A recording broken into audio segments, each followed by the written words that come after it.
Welcome to Chain Reactions, a weekly live stream from XYZ, the leading global marketing network, and hosted by yours truly, Blake, and my co-host, Polina. Tune in each week as we jam on the latest happenings in the wild and wonderful world of Web3. We're live on Unlonely.app every Wednesday, 12 p.m. Eastern, and release the pod every following week on Tuesdays. Now, let's talk Chain Reactions. But I think we're ready to go, actually. You good to go, Fab? Good to go. Let's make it happen. All right. GTG.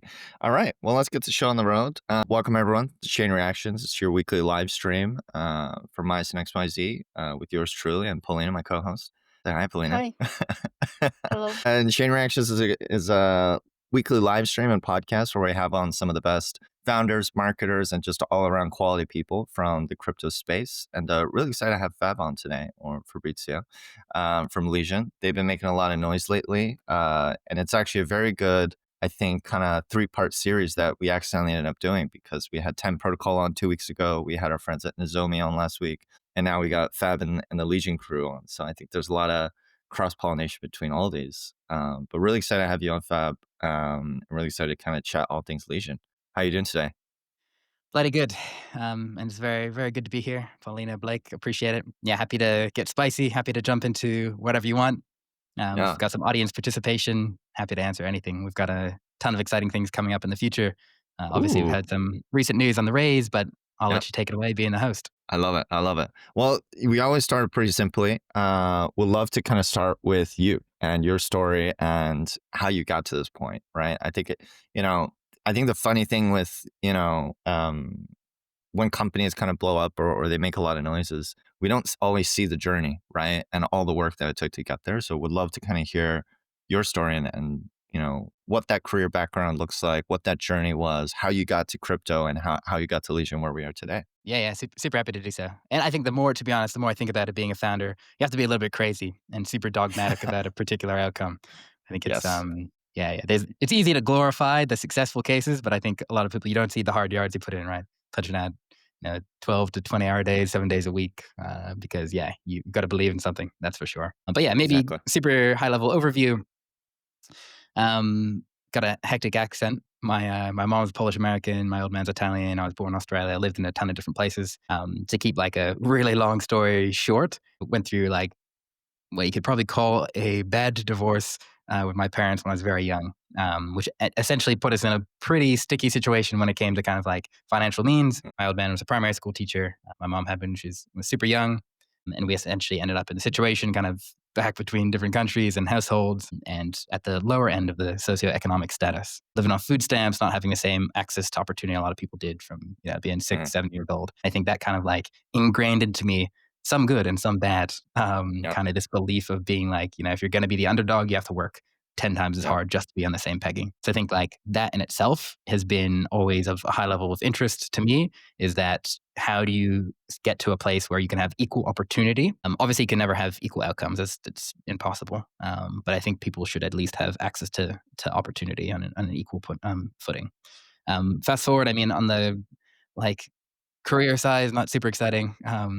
University minor in math and did a double degree science major in geoscience. I was top of my class for economic geology, worked as an exploration geologist a little bit in the Cobar Basin, Australia outback, looking at nickel laterite deposits. It was a very far different life from this. And then the other side, pure technical comp sci. Did some stints as a geologist, did some like different bits and pieces, and then kind of realized I'm a bit more interested in the consulting front, started at Deloitte Digital doing dev work, slowly moved from dev to more strategy. I was always curious on how things are operating, not necessarily just being the executor.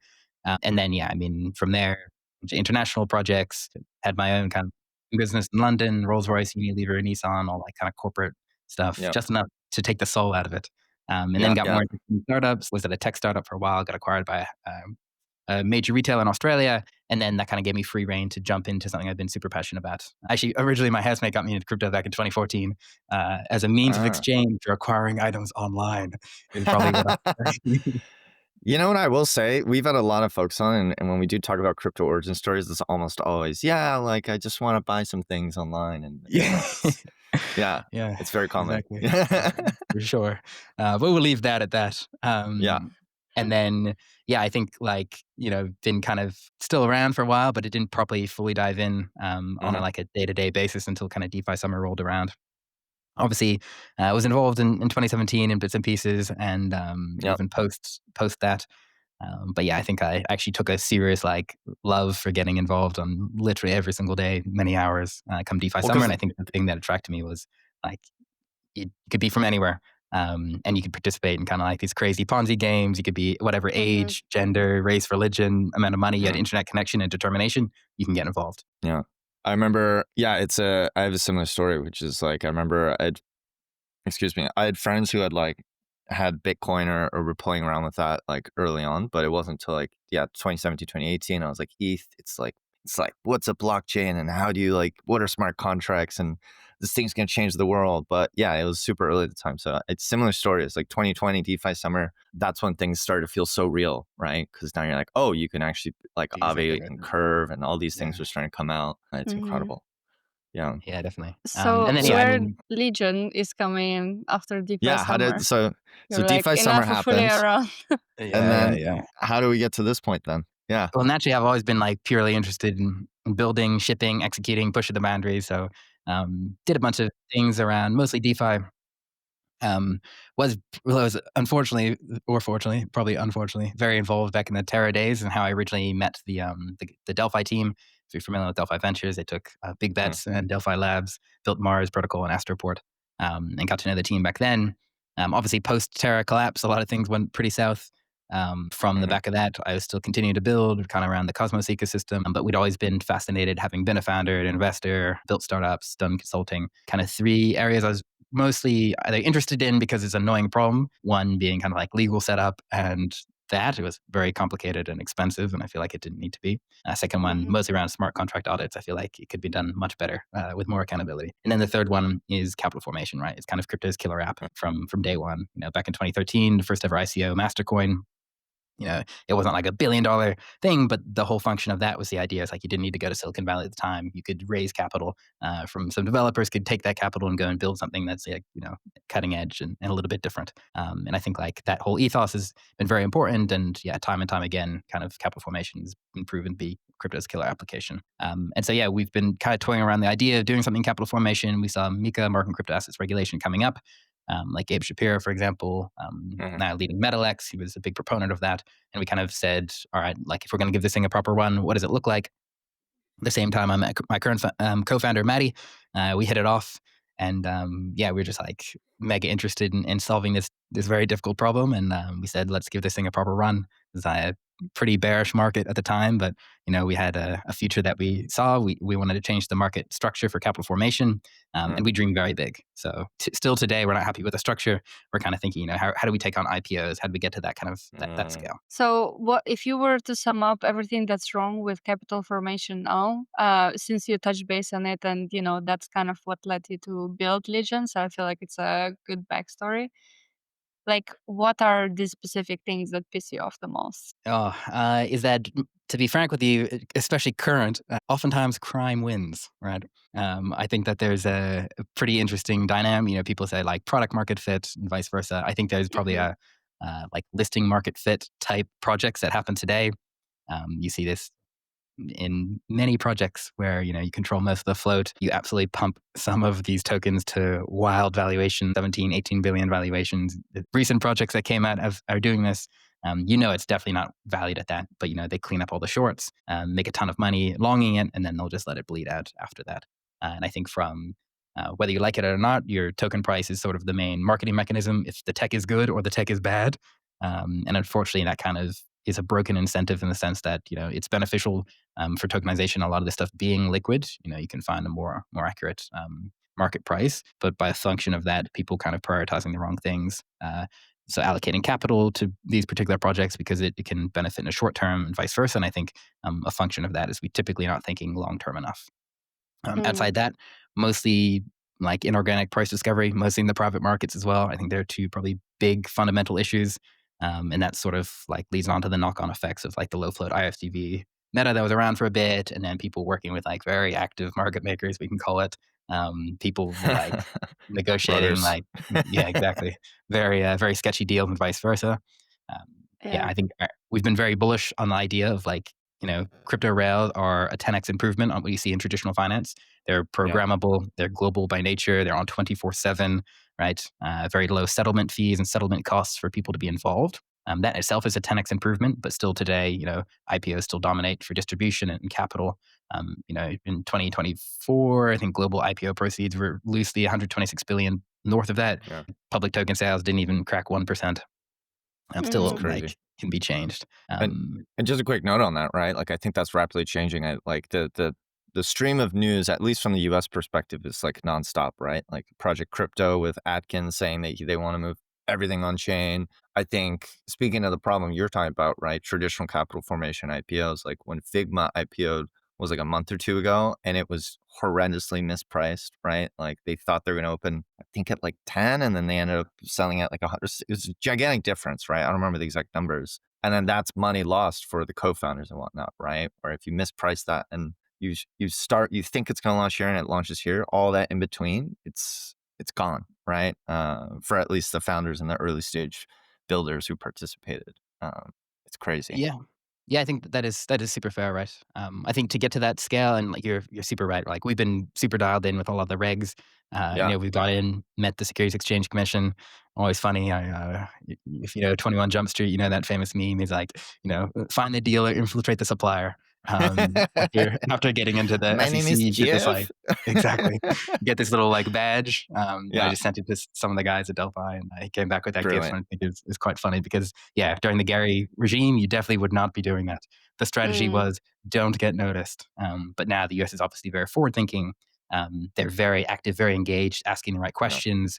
We went and met with senators. We met with a bunch of different partners. And I think it's just like a very positive outlook. And I think, the delta between what we see in public sales today and kind of like IPO level, the key thing that's missing is largely around trust. And that will be a function of disclosures, right? So kind of want to eliminate a lot of the information asymmetry you end up with today, and get to a place where all of a sudden a lot of these traditional distribution channels and traditional finance distribution channels can then participate. You see this already with BTC, and you see this with ETH now, obviously going on a bit of a rip.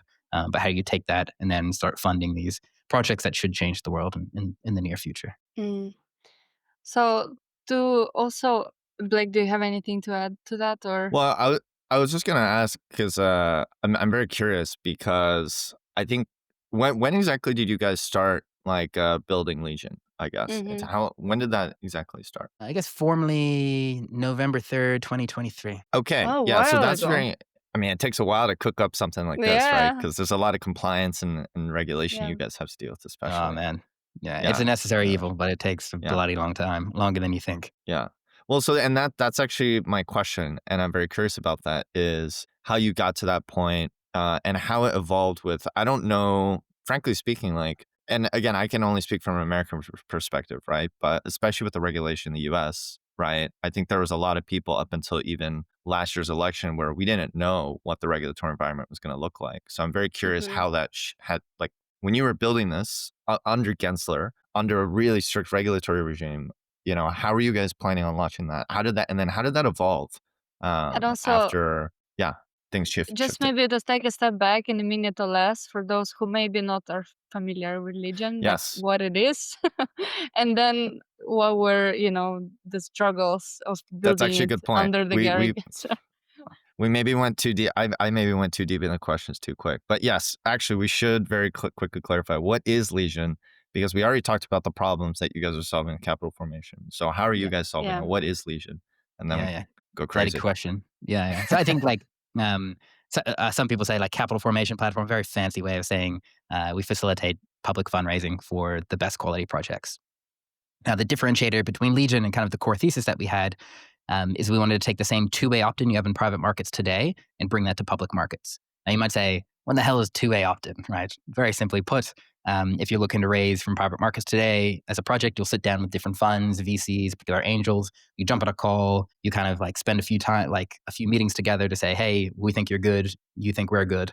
We're going to invest financial capital, but not just financial capital. You're also going to get support from, I don't know, we can be liquidity providers. We can make introductions. We can be like a brand, like a positive signal brand for you, and vice versa. And so we kind of looked at the public sale items were done today, and realized that if you start segmenting different people, you have probably a large bucket of value extractors. They just want to like maximize extraction as quick as possible and move on and do the same thing to the next project. And then you have people who actually are creating and adding value and actually adding benefit back to the project. Now, we largely look at kind of like the superpower of tokenization is coordinating real world behavior at scale, right? And you can do that very effectively if you have incentive alignment among the right people, or you can do it very poorly if you have incentive alignment around the wrong people. So much like if you raise from a good cap table, good defined on what the particular project is, you're more likely to succeed, whereas you raise from a cap table that doesn't really care when token, just immediately dump and kill the project is obviously not net beneficial. So the mechanism to do that at scale was the Legion score. You can come and get a Legion score on Legion today, bit of fun. We're pushing next update soon. Find out your social clout. You can find out kind of like your dev activity. We've got some unique like insights in there and scoring, on-chain stuff, SVM, EVM, investor score. This something it's unique only to Legion. We'll be publicly releasing after building for some time as well. And you can think about it as like a qualitative and a quantitative way for founders essentially to vet their public cap table.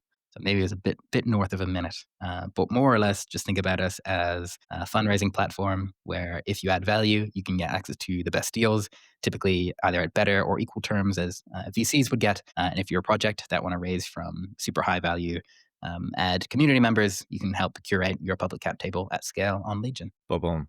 That's a good one. Yeah.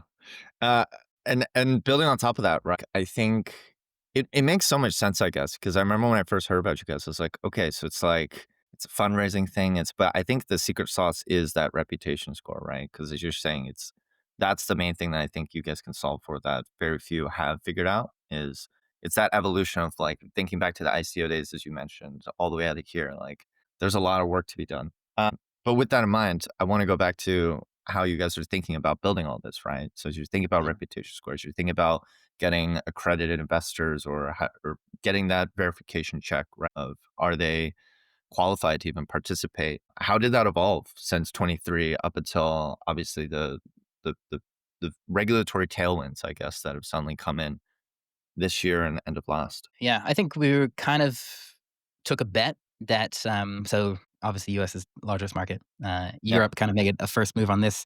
They released something called MiCA, Market Crypto Assets Regulation, and it was largely the first ever regulation that was covering multiple nation states at once. It would be consistent regulation across Europe. Now, this was largely based on disclosures. No surprise here. The US market and Project Crypto is also based largely on disclosures rather than enforcement, courtesy of Gary Pryor. And they did a lot of kind of initial pioneering into this and thinking into what this looks like. And we kind of were set up from day one to cater to that. Now, it's not perfect. Definitely some changes that can be recommended and hopefully continue to iterate. But we hadn't expected, I mean, there was a chance, but you never know, right? Especially with politics. Is Trump going to come back or not? Is it going to be someone else, vice versa? So we're kind of in the fortunate position of being set up for a lot of what Europe's doing, and then the US kind of taking a not too dissimilar lens in wanting to focus on disclosure. They've been very open about that, and then that's just like helps us kind of push and get involved in the right conversations and better understand what that looks like. Till today, we can still service. So you've got your like typical Reg D offering or Reg S.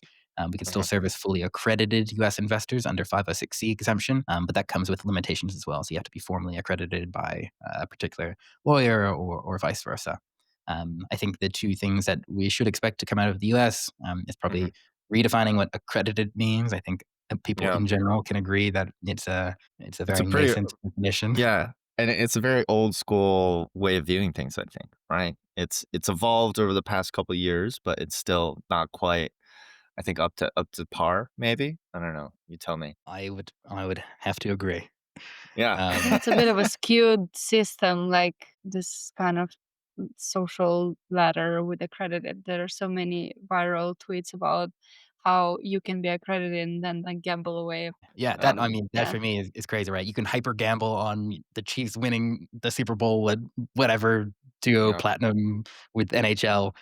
You could bet all your money on it, but you can't get access to something which you might consider a less risky bet, which I find a little bit insane. But I think the U.S. market, they're very open about this. I think they've been very forthcoming around wanting to kind of restructure this. And I think we've seen some very exciting and forward-thinking things to come out of Atkins and the current task force, et cetera, and Project Crypto. These are all very exciting things. I think they want to bring crypto back on shore to the US, and I think that's very net positive for the industry. And to some degree, it kind of gives us a chance at kind of realizing our initial vision, right? Kind of disrupting traditional finance. I mean, the other way to look at this is the traditional financiers come and they don't really care about on-chain issuance. They don't really care about all this stuff. They just like kind of own it. So I think it's important for crypto native people to kind of want to push the boundaries and have the conversations and be part of that journey, defining kind of what this next evolution for blockchain looks like. I love it. For sure. I have a lot of questions, but Pauline, I'm going to throw it to you. Yeah. No, go for it. Yeah. Well, I would love to kind of dive a bit deeper now into like piggybacking off of that, right? Like thinking through as we're talking about fundraising, as we're talking about regulation, I'd like to shift it a little bit now to the companies themselves, the platform itself, right? So what is that process, number one, of, are you guys reaching out to these companies and having conversations saying, come on to Legion? Are they coming to you? Is it a bit of both? What was that process like? What is your selection criteria? How do you guys think about that? Maybe we can start there, and then we'll love to dive a bit deeper into the secret sauce, as we say, right? The reputation score and the Legion score, really. How you guys think about that? But I think for one at a both time, maybe. companies and Yeah. retail, right? Like if Yeah, it's I both am to sides. participate. Yeah, I think this is fair. And I think I want to caveat this by saying that Legion is changing, right? Okay. So some alpha. Yeah. Yeah, some alpha. I think back in January, we obviously saw a positive move in the market structure. And you see a lot more like fair launches. I mean, fair is a very subjective word, depending on who you ask what fair means. But having more of the public involved in earlier stage, with I think is very net positive. A lot of players pioneering that, and yeah, we're happy to be side by side pushing that along as well. So I think that's net beneficial, but we're still kind of, like I said, we dream big, bigger than kind of what you see on CT. We're less around PBP. We kind of want to grow the pie to the next level. And we've been super bullish on blockchain rails and crypto rails. So we kind of took a step back in like Jan this year and said, if we actually had like a magic wand and we can redesign what, a distribution looks like, the ideal distribution setup looks like, what is that? What do we need to have in place? And so we took that and we have some very exciting partnerships, very exciting new service offering.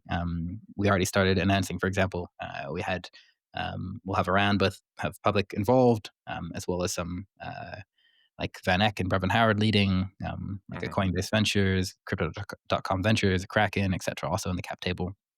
I think that should kind of speak to a few of the interesting like possible channels that we can either access, or even from the traditional finance side of things, giving us a little bit more credibility to have a seat at that table. But yeah, back to your original question, if you're a founder, I mean, to be honest, we get a ton of inbound. Sometimes the quality of the inbound could be very poor. So that GM, happens. sir, I would love to talk to you about my project in crypto. I want millions, please, now. Give millions. I could pay you $0.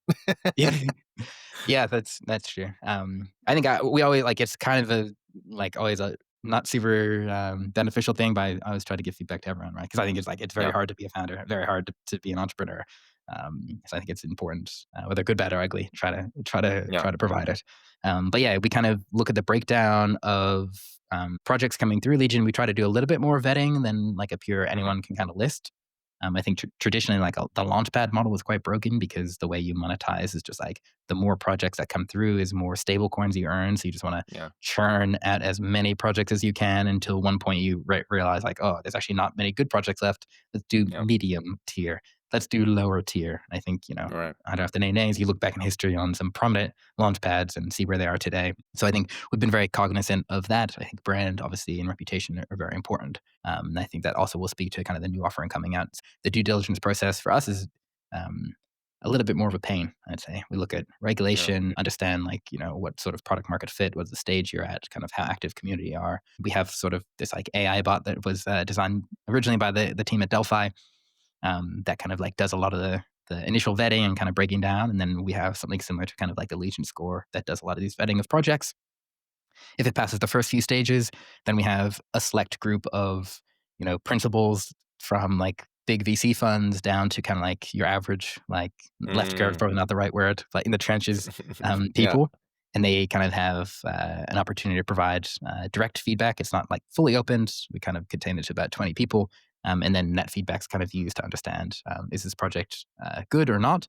And that's for the Yeah. Legion curated deals. And then, yeah, we move forward off the back of that. So a little bit more of a long-winded process, but we just want to make sure it is the right fit from both parties. And I And like how that. many, Yeah. like, is there set amount of deals that you guys publish on a monthly basis, or like are there any KPIs per quarter in terms of the amount of opportunities that you know launch? It's more a function of the quality of projects, right? If there's like Mm, some really good projects, we could do 4, 5, 6 sales in a month. mm-hmm. One of them, like 1.5 months, we did no sales because we thought there's not that good projects at the moment, so it doesn't really make sense to push them through. So yeah, it's a variable number. Okay, makes sense. As a retail investor, I see that you're launching a project is going live on Legion. Anyone can participate. Is that right? Not if you are domiciled in an OFAC sanctioned country. And as it stands Okay. today, in the US, if you are non-accredited, but we expect to see either the definition of that change or the US stance on that change. Fingers crossed.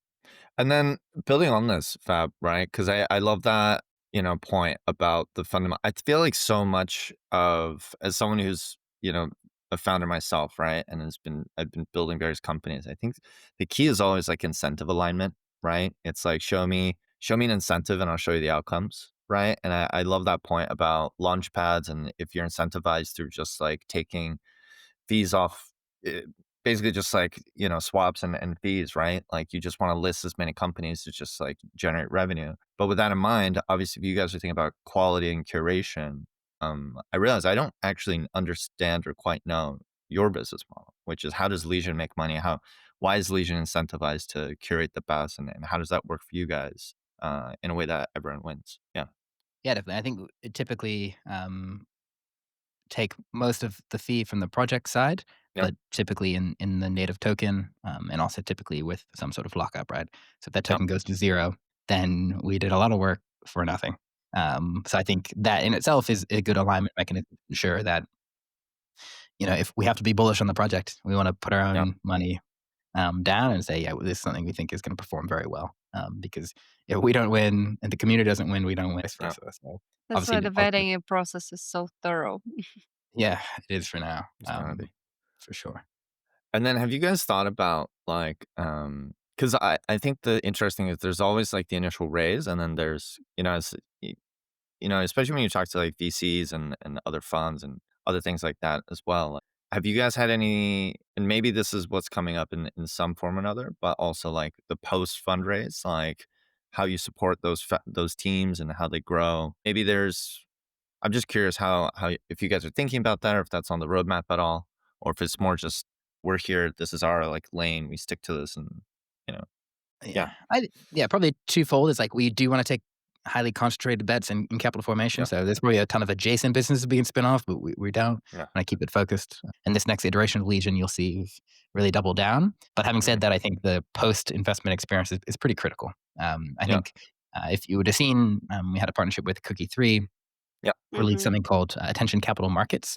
And this is where rather than just like, yapping or snapping to get an airdrop, you actually front your own capital as an investor, and then you can get access to either reduced cost basis for the investment or better vesting period, right? And this is, again, incentive alignment, right? Very basic, but it kind of cuts out everyone that's just like, I don't really care about this thing, just get the tokens, dump it, and move on.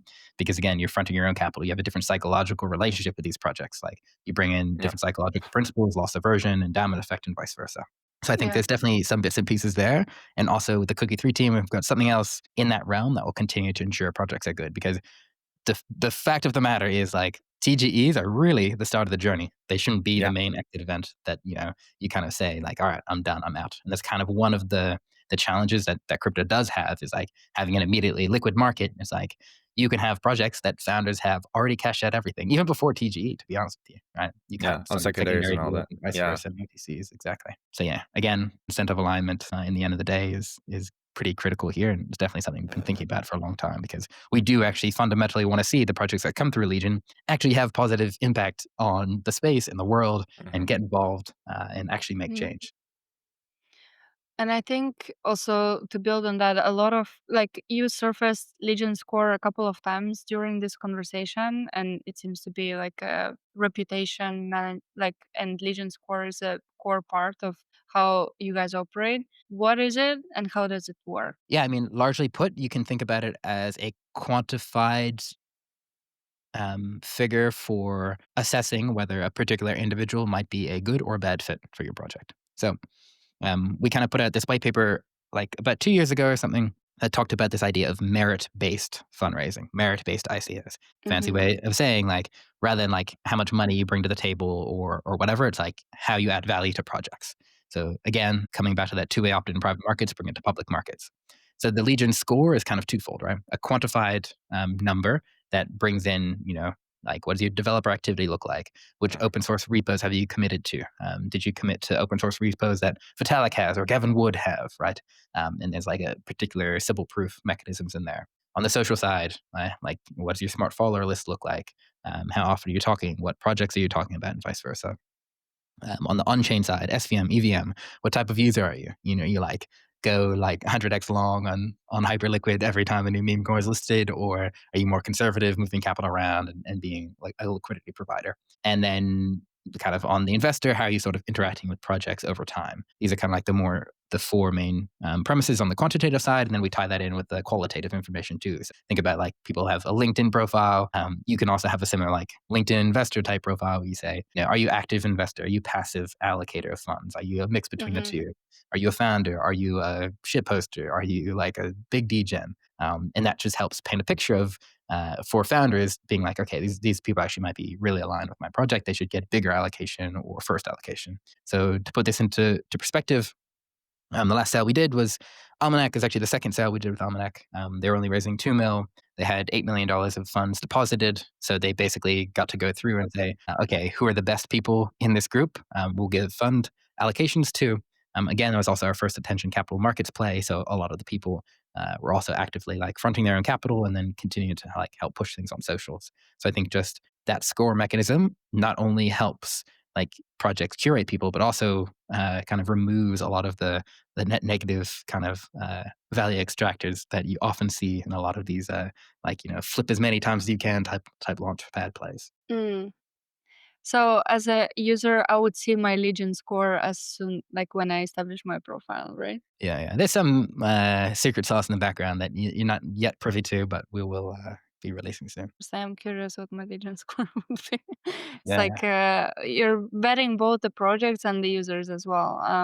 I set one up myself for 10 when I was like trying to participate in that. It's a really great flow. Shout out to you, because I was able to very just quickly connect my things. I mean, I felt good. I was like, nice score. Okay. Like it's also fun to like build that identity part, right? I think it's that reputation game of everyone wants to, number one, see where they stand in the hierarchy or the ladder, right? Especially if you're good, then you feel good. And if you're not quite there, you're like, well, now I have something to work off of to actually get to that point. mm. Yeah. So I think it's a big plus. And you also mentioned like, attention capital markets. And I think, people could perceive Legion as a way to get discovered by quality investors and quality users in Web3 in general. So those that have probably maybe already VC backing a product and are genuinely like solid projects, they would come to you and pass all your, vetting procedures, but they ultimately don't have existing communities. So are they setting themselves up for a fail with, a public raise with people not knowing who they are initially, maybe, even though the product is amazing and you see, a lot of and your system like identifies them as a good project to be on Legion? And how does that work? Yeah, all very valid questions. Well, I'm also choking on drinking that last bit of tea, so I apologize. Yeah, I mean, it's unique, right? Because you look at the difference between like building in Web3 and building in like Web2, whatever the difference is that is Web4, who knows? And because of tokenization, again, like I said before, coordinating real world behavior at scale, you get this crazy benefit that customer acquisition is actually easy, right? Customer retention is very difficult to do. So I think that, doing a public sale is aligning incentives.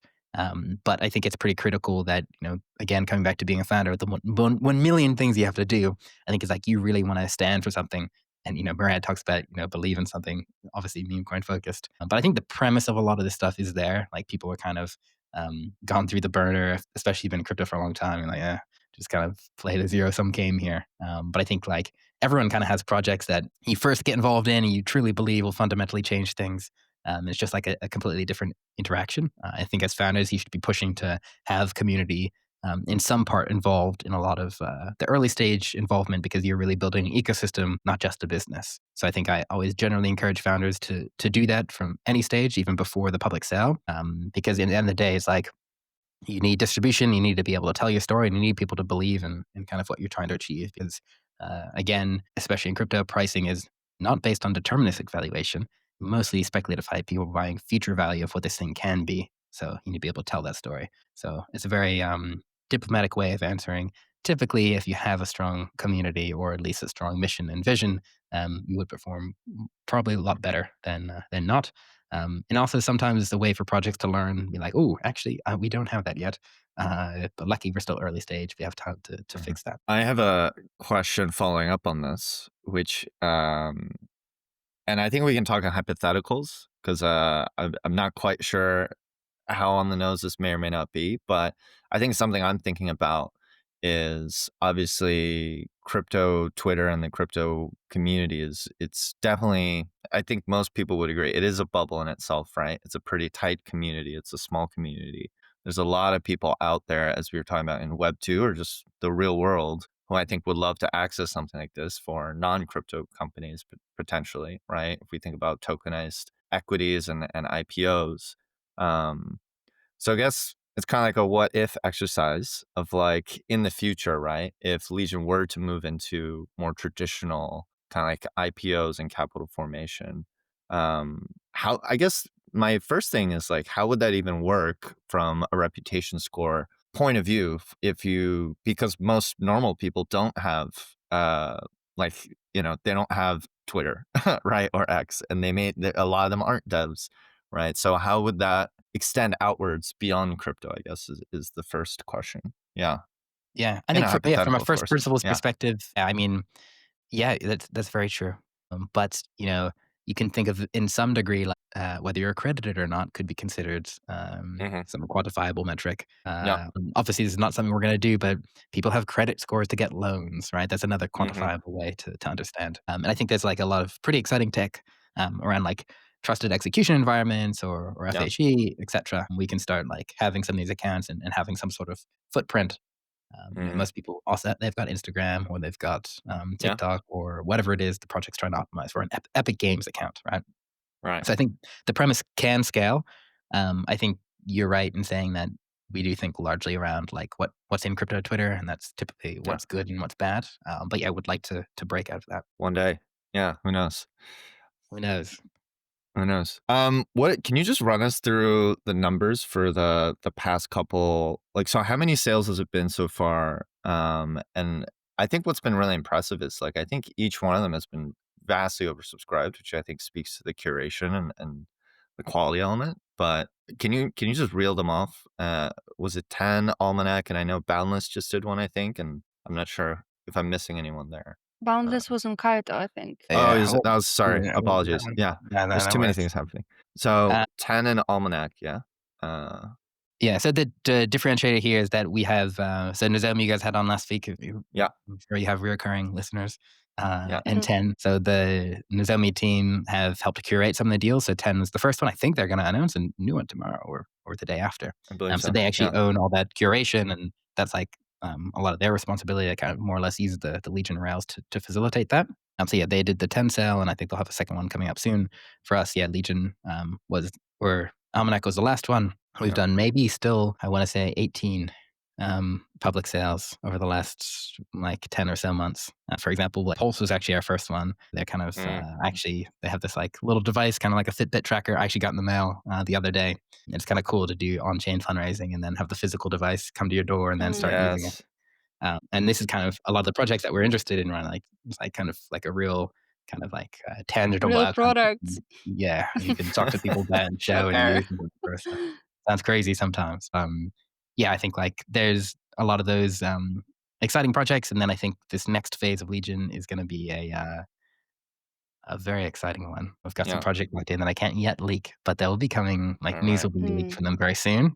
And the scale we're going to do these things are 100x to what we've seen Legion to be able to do today. Like we've been in a pretty good place where we've got some degree of product market fit with the two-way opt-in mechanism and the Legion score, and that's really been good. Yeah. But now, as Blake, I'm sure you've heard, a Mhm. famous tweet goes something along the lines of first-time founders are obsessed with the product, second-time founders are obsessed with distribution. Mhm. Kind of thinking, okay, how do we scale this thing? And we have answers for that coming out in about Ah, 10 days. so much teasing. I can't take it anymore. I don't know how to. Yeah, I love it. Well, Well, we'll we're find out. gonna keep an eye. Yeah. Yeah. One thing is, I mean, it's already kind of on the nose and it's been mentioned. Yaps, Snaps, Kayata Launchpad, Legion. Where are you at with, this competition with Kayata Yaps and launching their Capital Launchpad and you guys at Legion and their collaboration with Cookie? Yeah, I think there's like by function, like I said, we're always interested in growing the pie, right? We want to Mm, see Mhm. like the CT bubble expand beyond the CT bubble and play mm-hmm, in a much bigger market. That's been our predominant focus. And this next iteration, you'll see a lot of this change. And yeah, I mean, like we put out a paper on merit-based fundraising ages ago, and like they're doing a lot of the similar stuff. So yeah, I mean, I know the guys like I know When Moon and stuff back from Arbitrum days. We've obviously spoke about a bunch of different things in between, but I'd say like yeah, it's just like our primary function is definitely around capital formation. I think there's some interesting mm-hmm, things, especially that we're doing with Cookie 3 and just like a more incentive aligned mechanism around this attention capital markets where you do have to fund your own capital to unlock rewards and reduce cost basis and vice versa. I think that itself is an interesting mechanism. I expect them to probably pick up on that as well and potentially implement something very similar mm-hmm. to this. But yeah, when the news comes out for kind of like Legion 2.0 or whatever that is, Yeah. I think it will be a different scale. I like it. I wonder, because you mentioned also growing beyond the Web3 bubble and stuff like that. If you were to bring on any Web2 company, what would be like your wish list, your Oh, top Jesus. one or top three? Yeah, this is these are all very very valid and exciting questions. I'll stay unanswered for this one Okay. because we are yeah. Maybe just stay tuned if that's okay. Yeah. Can read between the lines there. Yeah. You're not making it I easy was, for us, Fab, but I see it. I was trying to like get it Uh, around it, but no. our lawyers are always saying, make sure you Yeah. can say that you can't say this Okay. stuff. Fair The enough. master of We, building anticipation. yeah, we always blame legal. It's always legal's fault. I So guess easy. very much on the same page. Yeah. Okay, cool. So I guess like zooming out, like we are coming up towards the end here, right? I always love to towards the end, like kind of like take a step back from all this and really kind of just get your hot take on like where we headed in the next couple years within the capital formation space. What do you think are the biggest opportunities? Do you have any spicy hot takes on, bad players or just, people who Crime really in general. Yeah. yeah, just crime in general. Is crime fully legal? I don't know. Like it's a weird time we live in, Buying right? stuff online. Yeah. Redefining what crime technically is. Yeah, I Exactly. think like I think I've been pretty clear in the beginning, right? Capital formation, crypto's killer application. Hmm. Like, we want to take on IPO-scale capital formation. What does that look like? And there's a lot of very interesting, more traditional markets and even private companies and stuff that could potentially be unlocked. I think like as a function of demand, you can kind of see like digital asset treasury companies, DATs, like they are popping off, right? And that is a Yep. function of the amount of pent up demand that you have for a lot of people, especially in the United States, to want to get access to a lot of these assets in a compliant way. So I think like that really should just be like a pretty obvious telltale sign that there is demand for a lot of this, Mm-hmm. if done in the right way, if done in a regulated way, including disclosures, reducing information asymmetry. And that's very much where we see the market going, right? It's no like crazy, unique, hectic Yep. insight. We think Yeah. like, again, the blockchain tech is 10x better. We see a lot of the adoption happening already. You see, a lot of different players. Like I just listened to Vlad's podcast on Hmm. Cheeky Pint. they're super bullish on tokenization and getting access to a lot of people. Some companies think it's good, some companies don't. When they did release um, The the new stocks chain. product, exactly. Oh Well, yeah. the hood chain too, yeah. It was funny to see some like companies come out being like, "Oh, it is not involved in us," etc. Who's wearing sort of who's the underwriter and who's the counterparty. But yeah, I think like that's very much the space. Crypto can do capital Mm. formation better than anyone else can. We just don't have the distribution yet, but Yeah. getting there is the next stage. One thing about distribution, I think I heard you speak a lot about, the value of community on your previous podcasts and your in events.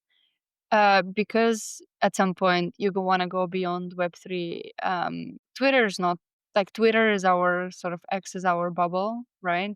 How is Legion planning to build like a presence beyond crypto Twitter? Is that with traditional Web2 marketing channels like X, Instagram? Like, what's with Legion community strategy? Yeah, I would say all the above are obviously pretty critical and pretty important. I think the fastest to realize value is probably sits around partnership marketing, and being Mm. in the room with the right people and working with the right people and accessing their distribution channels. So I would expect that to be a primary function of where we move to and what we sort of leverage to maximize distribution, not only for Legion and the mission, but the projects that do come through Legion as well. I like it. All Nice. right. I think we do need to move to rapid fire. But I guess before we do that, Fab, any well, actually, let's get into rapid fire and then we'll leave the kind of like shills for the end because we All always right, love let's to do give it. some time for you to Yeah. kind of make your shill. But yeah, rapid fire questions. Most underrated marketing tactic in Web3 right now. I guess partnership marketing is a very obvious one that I just said. I think you can Yeah. get the biggest bang for your buck. Yeah. Okay, perfect. Most Okay. overrated marketing tactic. Sorry, actually, Yeah. Pauline, I go back. Yeah. Pauline, you get the next one. All right, you want me to take that one, Yeah. or Pauline, you're gonna ask the question? No, you go. Oh, go ahead. Yeah. Most overrated marketing tactic. Yeah. I would say paying a ton of money for old media distribution channels. I know you want to elaborate. I Yeah. will not name names. No. It's okay. We've had a lot of people kind of give a version of that, so I think we can all read Media between the lines here. distribution channels. I wonder. Yeah, I think crypto especially. Okay. Oh, sorry, Pauline, over to you. Yeah, which crypto brands or projects you think are crushing right now that did not raise on Legion before? Yeah. Because I- that's But maybe you'd biased. like to see them do it one I day. think Inversion kind of crushed it. They kind of like did their announcement, and that's super cool. Santiago and stuff. They're also playing a lot of real world stuff. I'm mega impressed by that launch. Well, that's the play. It's kind of like a private equity play, right? Where that's a good one. Yes. Okay. And then the last one here. Looking back at the last year or so, what's your biggest learning as a founder? Like biggest professional learning. This is a really fun one. Yeah, man, I can chat all day about being founder, right? I'm literally spend Yeah. every day of my life going through the good, the bad, the ugly. And there is good, and Yeah. there is bad, and there is ugly. I think like a critical takeaway for this is that taking concentrated bets is and saying no. It's a very obvious thing, but I always find myself wanting to do more and more and more and more, right? And I think like we've taken this note on like for this next part of Legion, we're just going to take a very concentrated bet and double down on this particular niche and just do that thing well. And I think that's like, especially in crypto, it's very easy to be like, okay, price goes up. This is a new narrative.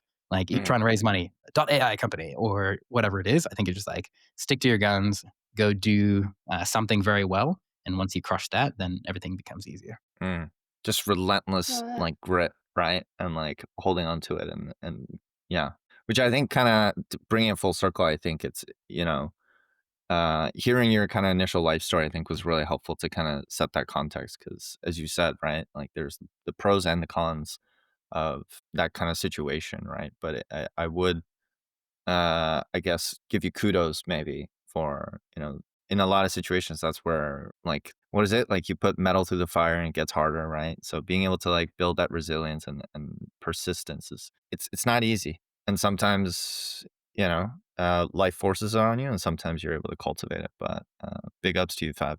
So Yeah, thank you. respect. Yeah, like I got a lot of love Yeah. for every person giving entrepreneurship a crack. Like always Yeah. drop in DMs. You want to chat. You want ideas to bounce off it. Like I've been through good, bad, and ugly. I'll tell you that. Always happy Yeah. to dig deep. And I think like having a good team that actually cares about what you're doing and having people that actually like Maddie is a co-founder, machine, Yeah. the best co-founder I've ever had in my life. Love the man. And I think just like we're both like dogmatic focused on like fundamentally seeing change in the industry. And because that's Yeah. our underlying motivator is like we put a lot of like the cash grabs or like the other bits and pieces out of the way. I think just like, again, being dogmatic around one, doubling down is very bullish strategy. Focus. I love it. Mm. Yeah, there's always shiny new toys, right? Shiny Oh, object syndrome. Yeah, for sure. Too many. Especially now Cool. with the AI. It's like, oh, vibe Yes. code, something Uh, new. Could I flip the switch and ask you two that same question, especially on the the key learning as being a founder, and I guess Pauline being the Ooh. community lead. I'll throw it to Polina because I need to think on that one for a second too. Me Myself. too, because I've Yeah. never actually would always ask. Yeah. I think for me, probably it's. I think the biggest learning, and I think this is a pretty common. Maybe it's less a learning, but I think it's something that every founder has to go through. Is like especially in a lot of my career was early stage companies. So like from idea to inception, early stage, and then I was at a lot of venture studios, right? So I was more like incubating and then handing it off to the founder to really run with it and encouraging them to grow. But especially I think with something like Myosin, where we've been around for 3 years, we are decentralizing over time. We're scaling out the organization and the teams and the leads. I think it's the natural process that every founder goes through of learning to delegate. And, everyone, you know, um, if I could do everything, I'd probably be happier because, I have that control, right? But learning to let go and trusting people, and even when they make mistakes, giving that space for your teammates to make those mistakes and learn and grow on their own is really important, because otherwise we couldn't get to where we are today. We can't, as you said, like scale and distribution is at the end of, like, that's the end goal anyways. So if it's always the Blake show, it's never going to work, right? So to turn this network into a proper DAO, it requires all those things. It requires reputation score for ourselves as well, something we're thinking a lot about. So yeah, I think that's main learning this past year or two is learning to let go and delegate and give permission for mistakes, because that will Yeah. happen, and you're gonna be a little like, fuck, I should have just done it. I could have done it better and faster, but Yeah. people gotta learn, right?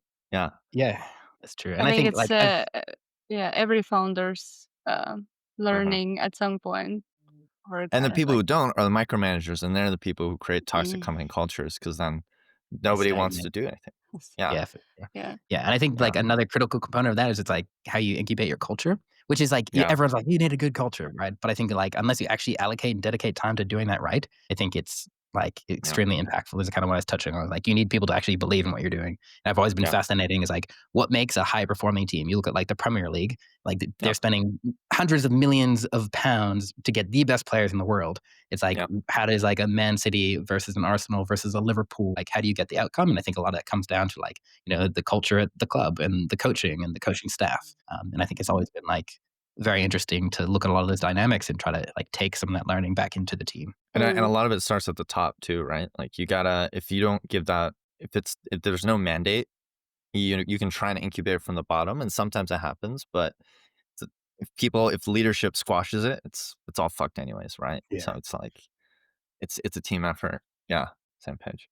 Pauline, any thoughts on your side? I think, well, the first one that came to my mind, and maybe it's just, I don't know, because my thinking was like stick to your gut more, because I think that I can be swung a lot of the times, and it's important to value and take on everyone's opinion, but at the end of the day, like there are certain decision makers, and you just have to like make decisions ruthlessly, but also if you make a mistake, like own up to it, obviously later on, but Mm. also like have trust in yourself more and be decisive. Oh, I like it. Yeah. Yeah. It kind of ties back to Simon and I talk about this all the time, my co-founder, which is strong convictions. Was it strong opinions loosely held, right? So it's like have an opinion, be forceful about it, but if other facts present themselves, we need to be humble enough to just be like, Mhm. okay, you know what? maybe this isn't the right move. Let's pivot a little bit Yeah. to make, respond to the Yeah. facts as they come through. Yeah. Okay. So we're at the end here. Fab, this was really great. I want to give you a second to just kind of, show yourself. Is there any call to action? Is there anything people should be looking out for? And if so, where should they be looking, and what can people expect? And Yeah. any type of timeline is always helpful too. Yeah. Yeah, so Up I'm not to a you. big shill. I think the product will Yeah. speak for itself and the service will speak for itself. But come follow legion.cc on X, or you could follow me, do it different, but D0 instead of DO on X Yeah. as well. Exciting news coming out on let's call it the 17th of this month. And then it'll be kind of step 2 of about 4 or 5 exciting announcements that will make first one, or actually maybe step 3, kind of attention to capital markets, the first one, and then the raise with Van Eck, Bourbon Howard, etc. The second one, this will be step 3, and then there'll be another 3 exciting bits and pieces that we'll release. I think, yeah, we've been cooking hard. Typically, people get to a stage, they do a raise, and it's kind of like, positive brand that people believe in something you're going to build into the future. But we figured, why not also go out and build it and then get it to market and take it from there. Sky ships. Oh, We no. like it. All right. Awesome. Appreciate Thank you, you guys Fab. having me on. Bloody good to chat. Yeah. Any founders as well, you want to chat, just talk shit, hit me up. Always happy to do so. All right. Beautiful stuff, Fab. Thank you so much for coming on. Really appreciate you. We'll see you online, and we'll talk to you soon. Have a good one. Thank you. All right. See Ciao, you ciao. then. Hi, and welcome to Chain Reactions, a weekly live stream from IPO-scale, the leading global marketing network, and hosted by yours truly, Blake, and my co-host, Polina. Tune in each week as we jam on the latest happenings in the wild and wonderful world of Web3. We're live on Unlonely.app every Wednesday, 12 p.m. Eastern, and release the pod every following week on Tuesdays. Now, let's talk Chain Reactions.